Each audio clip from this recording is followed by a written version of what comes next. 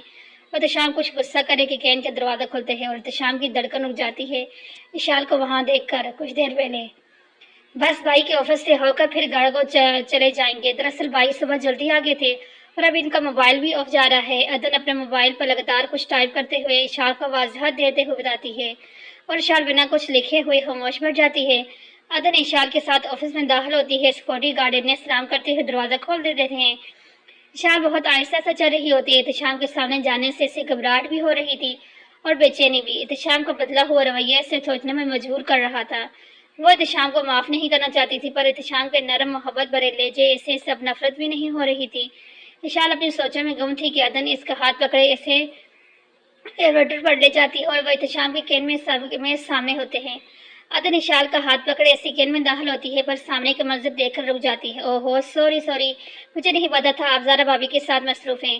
زارا کے نام پر اشال نظریں اٹھا کر سامنے دیکھتی ہے اور دو قدم پیچھے ہو جاتی ہے۔